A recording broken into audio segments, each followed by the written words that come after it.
हमारे साथ कांग्रेस के वरिष्ठ नेता और स्पोक पर्सन शकील अहमद जी जुड़ने जा रहे हैं। हम उनसे भी बात करते हैं, देखते हो क्या कहना चाहते हैं। शकील जी, आपका स्वागत है सुदर्शन न्यूज में। जी बहुत धन्यवाद। हम आज देश की जनता के सामने मुद्दा लेकर आए हैं कि विपक्ष जो लगातार हाउस को चलने नहीं दे रहा है, संसद की कार्रवाई ठप कर रहा है, क्या इसको अपने आंदोलन का तरीका नहीं बदलना चाहिए? और इसी सवाल के साथ काफी कॉलर भी अब तक आपके पहले कॉल कर चुके हैं और यही कह रहे हैं कि बदलना चाहिए। आप क्या कहेंगे? देखिए, बिल्कुल बदलना चाहिए। इस मामले में एक बात बहुत साफ दिमाग में हमेशा रखनी चाहिए और कभी भी इसको भूलना नहीं चाहिए कि इस देश की सरकार चलाने की जिम्मेदारी इस देश की जनता ने यूपीए को दिया है। और ये जो अभी विपक्ष में लोग बैठे हैं, इनको इस देश की जनता ने रिजेक्ट कर दिया है, नकार दिया है। संसद चलाने की जिम्मेदारी भी जो यूपीए के लोग हैं, जो शासन में हैं, उनकी है। लेकिन विपक्ष की हैसियत से विपक्ष की भी जिम्मेदारी बनती है, उसका ये कर्तव्य है कि अगर उनको लगे कि सरकार कोई गलत काम कर रही है या सरकार की नीतियों से या सरकार के किसी कार्यक्रम से जनता को नुकसान हो रहा है, तो उनको अधिकार है प्रश्न पूछने का, सवाल उठाने का, जनता का ध्यान आकृष्ट करने का। इससे उनको किसी ने नहीं रोका है। लेकिन सदन होती है जगह बहस की, लोगों की समस्याओं के समाधान की। कोई भी समस्या हो उसको तो पार्लियामेंट में आप बहस कीजिएगा। पार्लियामेंट यही इसीलिए बना है, नहीं तो पार्लियामेंट बनाने की कोई जरूरत नहीं थी। सरकार हर बहस के लिए तैयार है और स्वाभाविक रूप से जब सरकार कहती है कि आप पहले जो कंट्रोलर एंड अकाउंटेंट जनरल है, ये कॉन्स्टिट्यूशनल अथॉरिटी है, उसने एक रिपोर्ट दी है और ये एक ही रिपोर्ट नहीं है, ऐसे हजारों मामले होंगे उसमें और हर साल सीएजी रिपोर्ट देती है। और ये रिपोर्ट संवैधानिक प्रक्रिया है कि ये रिपोर्ट सदन में ले होती है और सदन में ले होती है कुल आती है और वहां से जो पब्लिक अकाउंट्स कमेटी है उसमें जाती है। हमको ये समझना पड़ेगा कि ये क्यों हो रहा है, बीजेपी एनडीए ऐसा क्यों कर रहा है सबसे ज्यादा। बिल्कुल, आप क्या समझते हैं क्यों कर रहा है?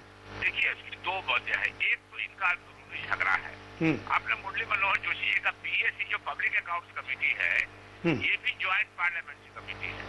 इसमें राज्यसभा और लोकसभा के 22 सदस्य होते हैं और परंपरा के अनुसार विरोधी दल का कोई बड़ा नेता ही इसका अध्यक्ष होता है। आज पब्लिक अकाउंट्स कमेटी, इसको हिंदी में लोक लेखा समिति कहते हैं, इसके बीजेपी के जो बड़े नेता है मुरली मनोहर जोशी जी, वो अध्यक्ष है।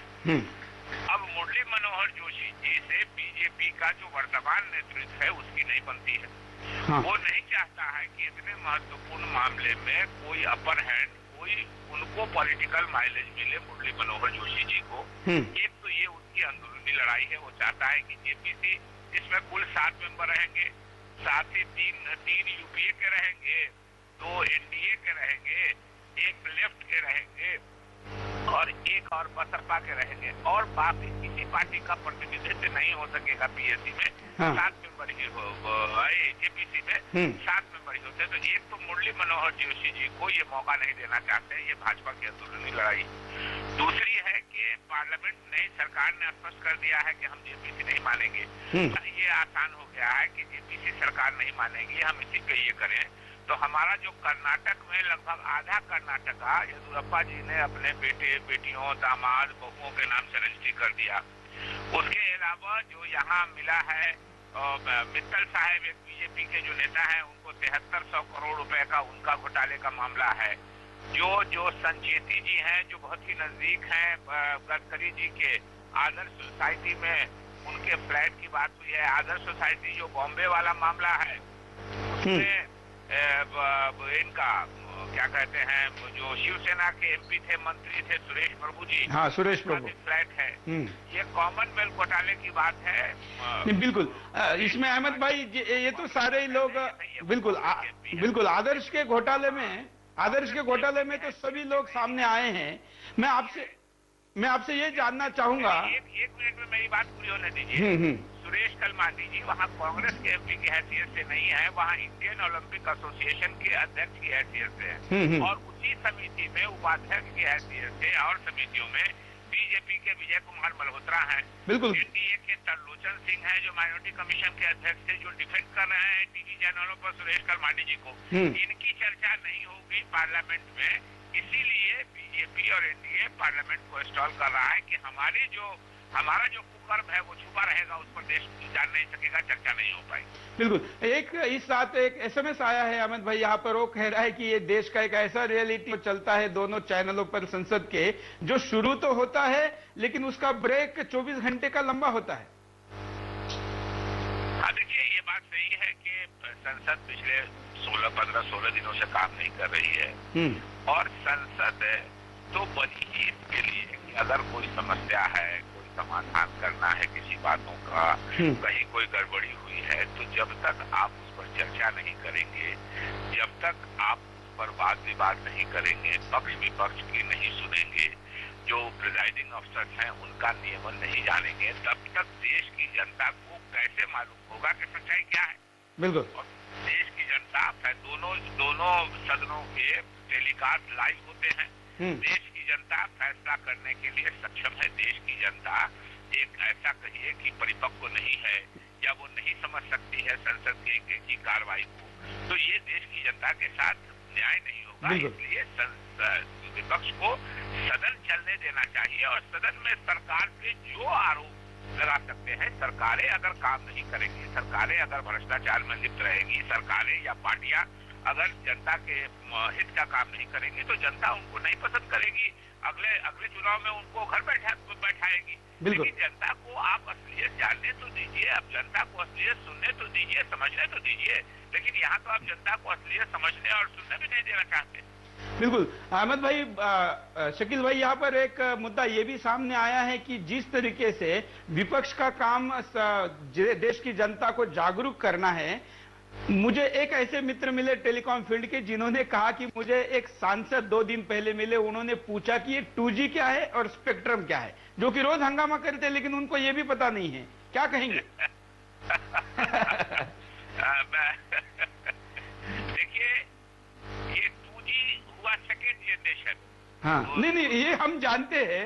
मैं आपको इसलिए बता रहा हूँ, हाँ, और मजेदार बात आपको बता रहा हूँ आपके चैनल पे, कि इस पूरे प्रकरण में राजा साहब और मारन साहब कैबिनेट मंत्री थे, उनकी चर्चा हुई। जो सचिव लोग थे, माथुर साहब, बेहुरा साहब, थॉमस साहब, उसके बाद आए, उनकी चर्चा हो रही है। और इस पूरे प्रकरण में आपने मुझको बुलाया है यहाँ कांग्रेस प्रवक्ता की हैसियत से, लेकिन मैं अकेला, आज की तारीख में 2 वहाँ राज्य मंत्री हैं, सचिन पायलट जी हैं और गुरदास कामत जी हैं, लेकिन इस पूरे प्रकरण में मैं अकेला राज्य मंत्री था उस विभाग में, मुझसे कोई बात ही नहीं कर रहा है। इसका मतलब लोग मान रहे हैं कि आपने कोई गड़बड़ नहीं की है। ये मेरा सौभाग्य भी हो सकता है या दुर्भाग्य समझते हैं। आपको बताना पड़ रहा है कि इतना बड़ा घपला हुआ तब आप राज्य मंत्री थे। देखिए, ये नोशनल लॉस है। बिल्कुल।